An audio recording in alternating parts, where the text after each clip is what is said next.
Agoy! Ayan, palabas kami. 7:30 ng gabi.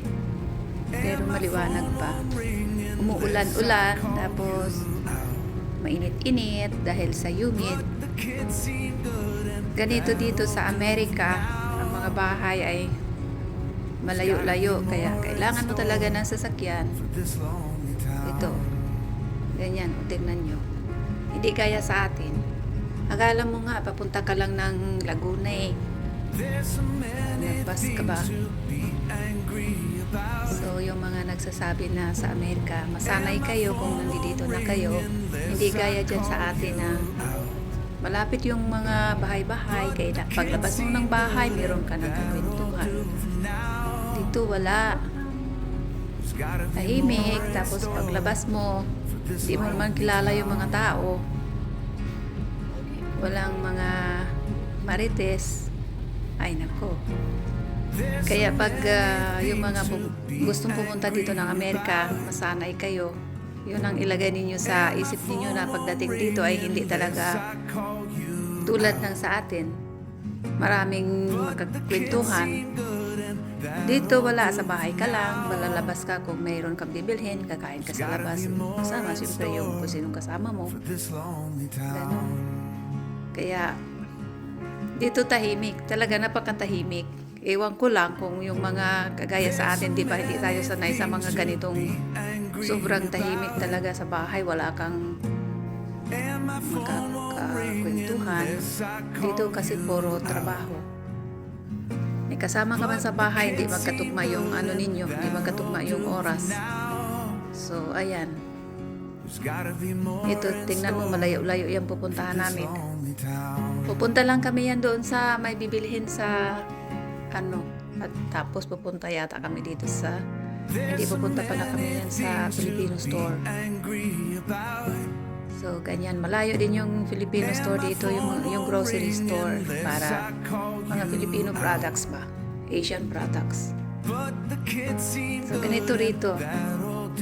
Kung sinong pumunta ng Amerika, talagang ito na ang isipin ninyo. Hindi gaya ng Pilipinas. Marami kang maengkwentro. Dito, wala. Dito nga, magsa-shopping ka. Kilala mo lang yung mga Pilipina. Ganon lang. Wala na yung mga kwentuhan talagang tututudong kwentuhan. Sanay na sila dito eh. So, yung mga hindi pa sanay at gustong pumunta rito, ito na, isipin ninyo. Ayan, tingnan mo yung daanan, may mga ano sa paligid. Maraming mga ano dyan, squirrel, mayroong mga rabbit lumalabas sa daan. Dahil sa ang paligid ay ano, medyo kahoy-kahoy ba?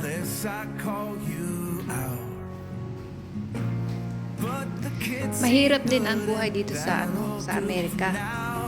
Talagang trabaho. Walang ano dito, walang pag hindi ka magtrabaho, wala kang pera, paano ka lalabas? Kaya dito kasi per oras, 'di ba? Per oras. Hindi gaya nung sa iba per month. Dito pagtrabahoan mo talaga isang oras. Hanggang sa gusto mo magtrabaho. Maraming trabaho kung sa trabaho. Magsawa ka, wag ka lang mapili sa trabaho ha. Pero marami talaga. Marami kang ma-part-timean. Ganon. Yun lang, katawan mo ang isipin mo dahil sa kung magtrabaho ka ng sobra-sobra, grabe ang pagod dito. At saka dito, wala yung mga supervisor, mga manager, yung mga may mga ano, mataas na rangko ng trabaho. Dito parehas-parehas, parang ordinaryong tao lang. Magbuhat yan sila. Maliban lang kung ang trabaho mo talaga ikaw may degree ha.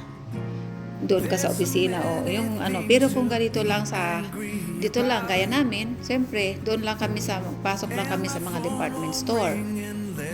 So, parehas-parehas yan, pantay-pantay.